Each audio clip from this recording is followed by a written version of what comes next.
सिर्फ एक छोटा सा पत्थर, और सदियों से जमी खामोशी में ऐसी दरार पड़ी कि पूरी पहाड़ी ने जैसे सांस रोक ली।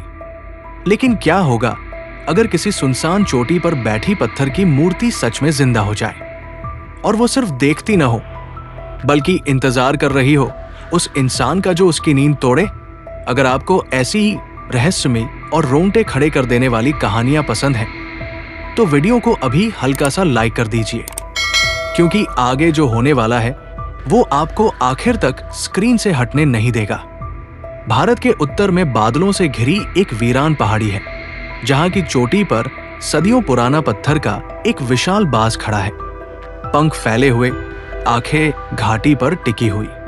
स्थानीय लोग रात के बाद उस तरफ देखना भी पसंद नहीं करते, क्योंकि उनका मानना है कि ये मूर्ति दिन में पत्थर रहती है, लेकिन रात के ठीक 12 बजे इसकी पत्थर की पलकें हिलती है।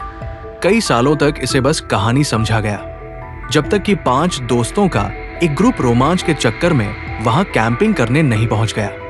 उनमें सबसे आगे था आदित्य, निडर, बेपरवाह और हर डरावनी चेतावनी को मजाक समझने वाला।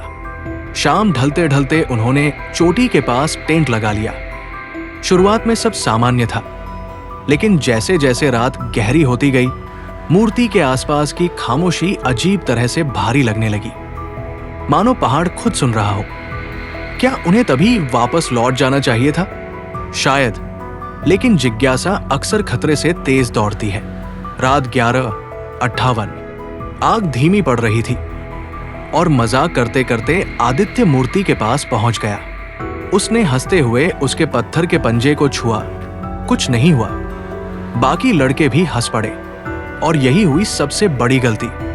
आदित्य ने नीचे से एक कंकड़ उठाया, निशाना साधा और पूरी ताकत से बाज की आंख पर दे मारा। टक, आवाज गूंजी, और उसी पल हवा जैसे बंद हो गई। आग की लौ सिकुड़ गई। कुछ सेकंड तक कुछ नहीं हुआ, इतना सन्नाटा कि आदित्य मुस्कुराने ही वाला था।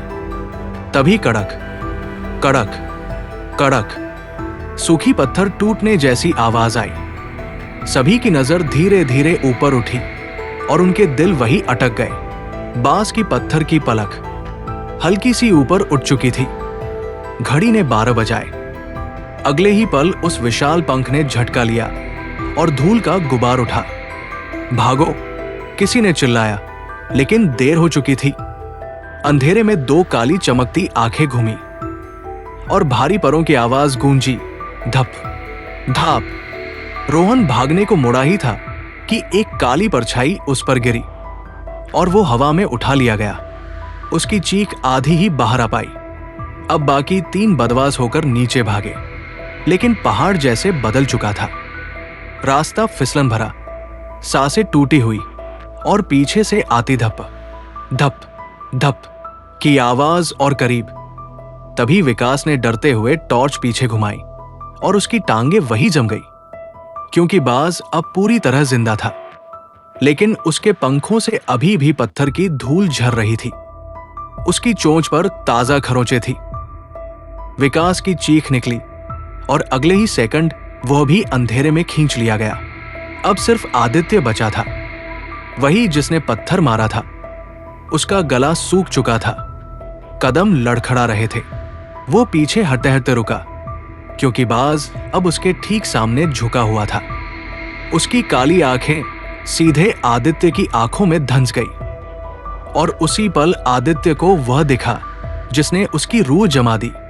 उस बाज के पत्थर के शरीर पर सैकड़ों हल्की उभरी आकृतियां थी, डर से जमे इंसानी चेहरे। तभी उसके कान के पास भारी फुसफुसाहट गूंजी, शांति भंग करने वाले पत्थर बनकर ही रहते हैं। आदित्य चीखा, लेकिन आवाज पूरी नहीं निकली। अगली सुबह गांव वाले जब ऊपर पहुंचे तो कैंप उजड़ा पड़ा था, सब गायब, और चोटी पर वही पत्थर का बाज फिर से खामोश खड़ा था।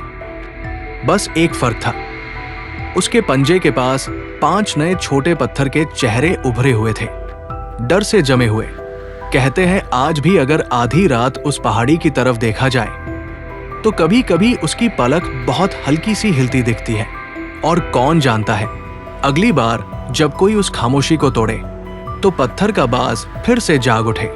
अगर कहानी ने आपको सेहरन दी है तो वीडियो को लाइक करें, कमेंट में लिखें खामोशी से मत खेलो और चैनल को सब्सक्राइब जरूर करें, क्योंकि वह बाज शायद अभी भी अगली आवाज का इंतजार कर रहा है।